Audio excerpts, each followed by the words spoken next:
Welcome back, Socialites, to another Global Pokemon Society Draft League battle. It's Week 4, the halfway point of Season 5, and we got the Vero Beach Volcaronas currently 1 and 2, taking on the Paso Eelektross, also 1 and 2. So both these teams looking to stay in the fight. Very tight season. A few teams have separated themselves, but the rest of the pack will be fighting amongst themselves, so it's going to be real tight who can get into the playoffs with all these teams in the second half of the season. So let's see here. We're watching from Ed Vero's perspective. Let's see what he and Tom, head coach of the El Paso Eelektross, decide to bring here. Well, if you're watching, you already see them up on the screen, but bear with me.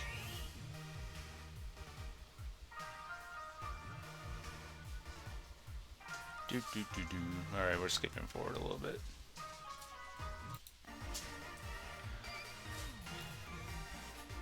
Alright, here are the teams facing off. Vero bringing Dialga, Metagross, Tornadus, Grimmsnarl, who was a free agent pickup for them, Melmetal, and Silvally holding a Dark Memory. Dark is very good against El Paso, as we see they are bringing Creselia, Alakazam, Hitmonchan, Eternatus, Steelix, and Polteageist. So 3 Pokemon there weak to Dark. Hitmonchan might have the Mach Punch to take down Silvally. You could do like a Mach Punch, or you could even like Choice Scarf with something like Close Combat. Choice Band's probably like the best thing though. Choice Band, Mach Punch, Bullet Punch, Rapid Spin.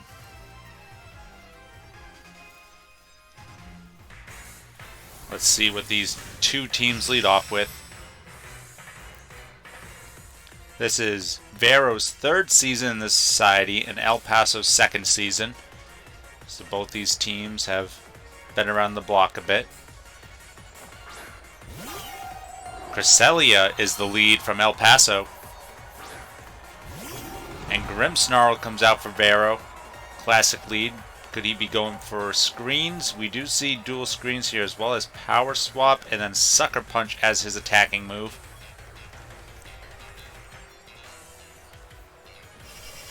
It is scary having Sucker Punch as the attacking move, but with Power Swap, you can at least prevent a lot of like setup shenanigans.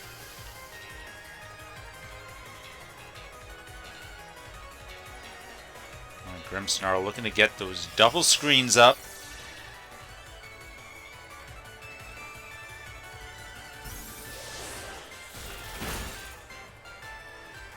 I think I would have probably done the light screen second, just because I see a lot of special attackers, 4 out of the 6 being special attackers, but you'll get 7 turns. So he switches out Creselia here, which will make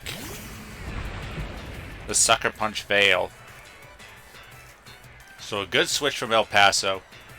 He wants to get something that will threaten out Grimmsnarl here.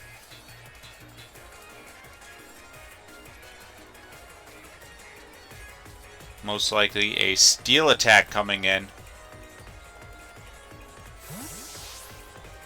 Vero switching out into Melmetal. 2 bulky Steel types.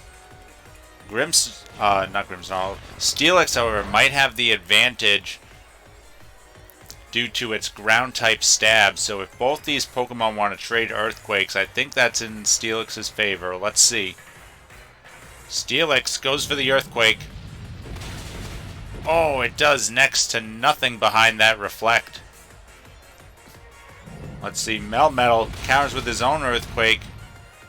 Well, he'll definitely kill Steelix before Melmetal goes down. Although, the leftovers we see makes it pretty comparable. It's going to be if that Reflect wears off in time. We saw too that Melmetal is faster than the Steelix here as the Trick Room went away.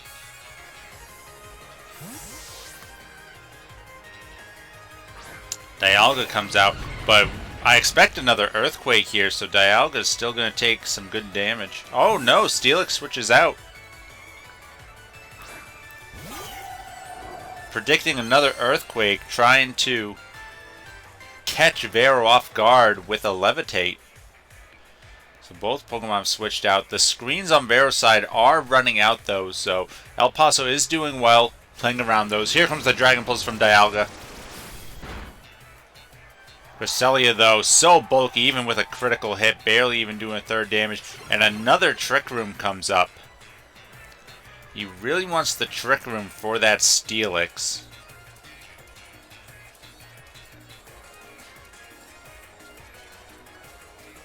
Very interesting. Dialga switching out. Looks like Creselia is going to be staying in here. As Melmetal comes in. Another Ice Beam. Melmetal will tank this very nicely. Still behind the Light Screen with the Assault Vest.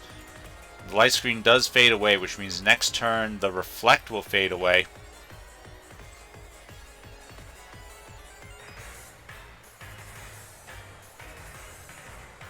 Will Creselia switch out again?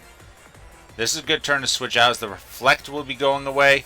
Yes, Creselia switches out if you go into Steelix. No, Purple Haze. The Eternatus has entered the field. Both these teams really vying for position here. The Darkest Lariat doing about 20% to Eternatus, but all the screens are gone. I gotta say, Eternatus is an interesting thing to bring in against Melmetal. Both of its stabs don't really hit it. Eternatus can learn some fire moves, however. Silvally looks like it's going to be taking this Flamethrower, though.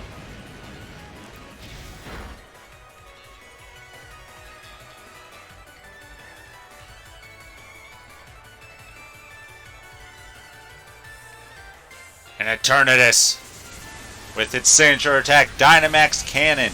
No Dynamaxing in our format, but this is still a powerful Dragon-type attack. And that is enough to take down Silvally.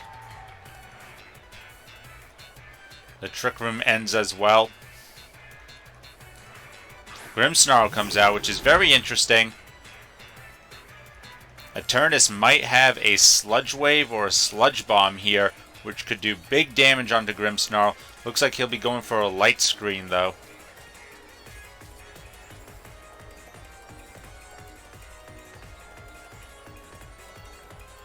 Let's see.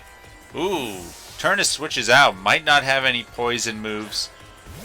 They are kind of dead against a lot of the steel types that Vero can bring. Here comes the Light Screen.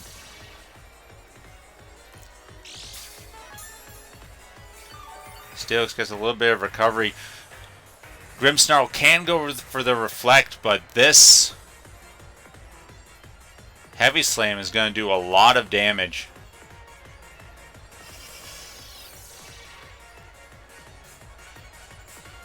There's the Heavy Slam. This could bring Grimmsnarl down pretty low. Ooh, doesn't look like it's quite a 2-hit KO with the Reflect up.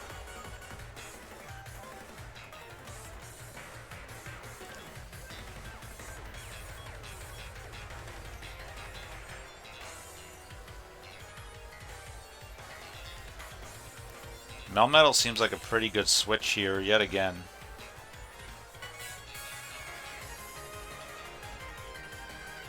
But Dialga does have that Earth Power, which could do more damage against Steelix with its very high defense stat.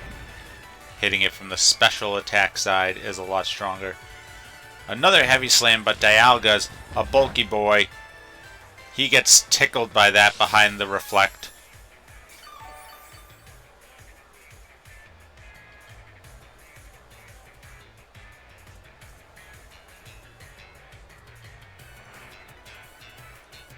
This is definitely one of those battles where just by the pacing of it, you gotta expect that it might go to time here. Yes, with Creselia coming back out, negating the Earth Power. El Paso's really playing around here. I like how Vero's keeping the momentum on their side, but El Paso is playing around it very well. Right now, they do have the only knockout. So, Vero has to keep the momentum up here. Flash Cannon comes out. Not too much against Creselia. Another Trick Room.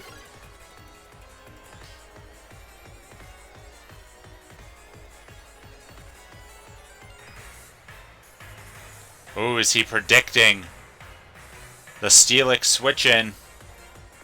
He's going for it. Oh. No, it's Hitmonchan this time. Hitmonchan, though, is going to take this Earth Power.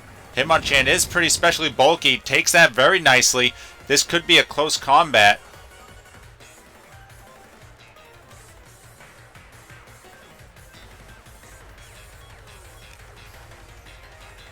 El Paso has really been able to get that Trick Room up. This is now the third time, really showing other teams that Trick Room can be viable.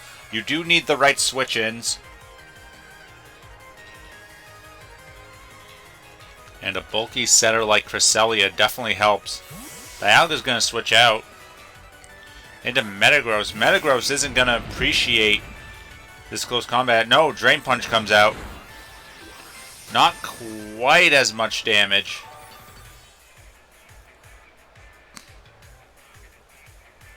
Metagross here might be slower, though, than the Hitmonchan. Unless Hitmonchan is bred to be slow.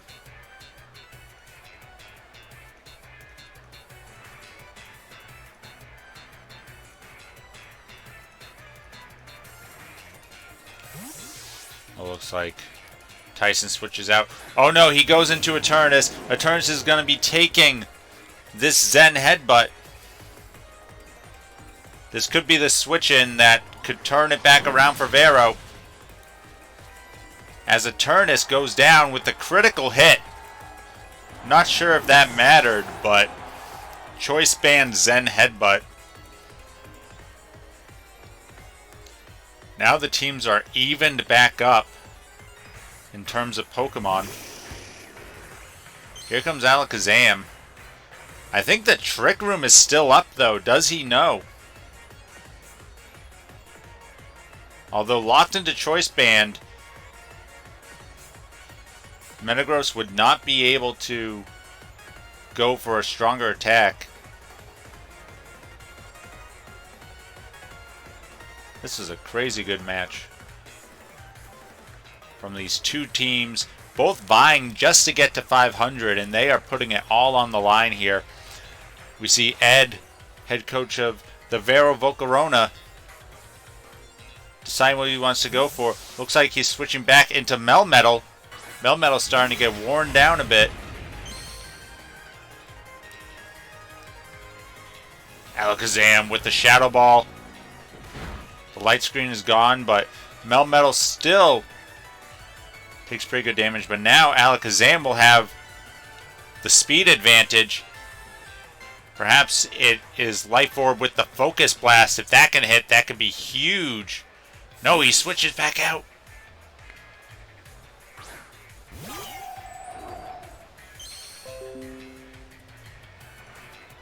Creselia comes in, but it's going to take this Darkest Lariat. That could be it for Creselia.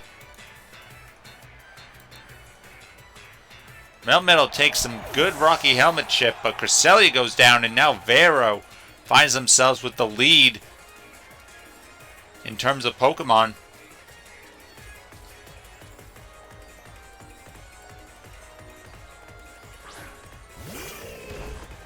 Hitmonchan comes back out.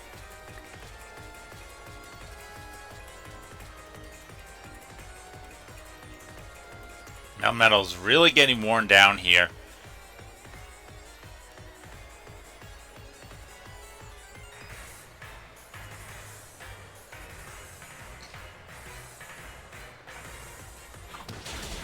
The Mach Punch. Oh, but Melmetal survives. And it's going to go with the double Iron Bash, taking down Hitmonchan with a critical hit. Only needed its right hook for that one. Save the left for later. Mike Tyson meet Melmetal. Steelix comes out now. Melmetal will be able to get off another Earthquake. We saw that didn't do too much damage against the super bulky Steelix. Steelix with the Earthquake of its own takes down Melmetal.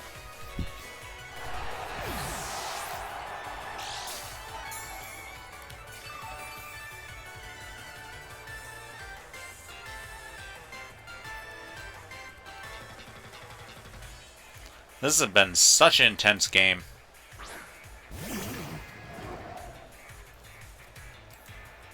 Tornadus now.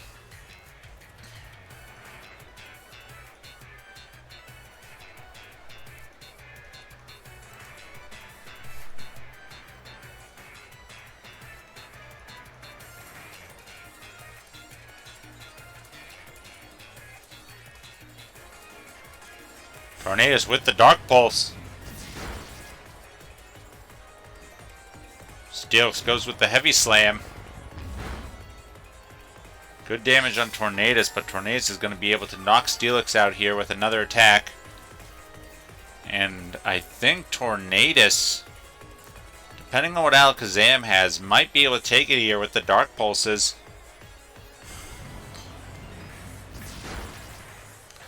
We see Dark Pulse taking down Steelix.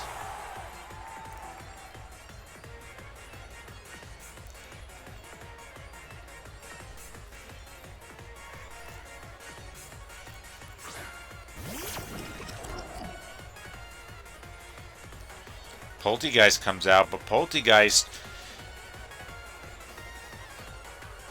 is not faster than this Tornadus. Does it have the Focus Sash, perhaps? Oh, pretty bulky. Oh, but the flinch! The flinch when you need it. Perhaps he was trying to go with a Shell Smash. We will never know, as Polteageist goes down to Tornadus, leaving only Alakazam.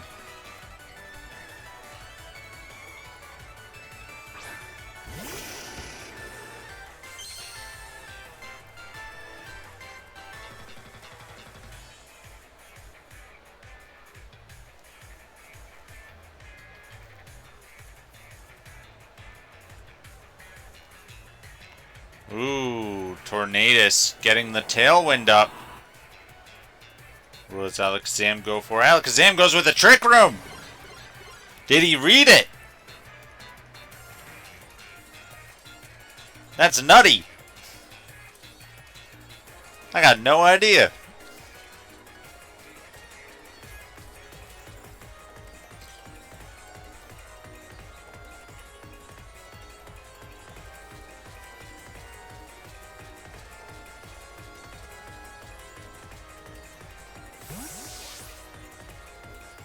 No, I'm really impressed with these teams. There's been so much switching, so many different points in this, yet, at least for now, we haven't gone to time yet. I'm just really impressed with the pace that these players have had. You see them making moves decisively, quickly. Bullet Punch comes out. Almost takes out Alakazam. The Shadow Ball. Metagross does survive, which will allow the Bullet Punch to finish off Alakazam. And with that, the Vero Beach Volcaronas, in a crazy match, really good match, take down the Paso Eelektross and move on to 2-2.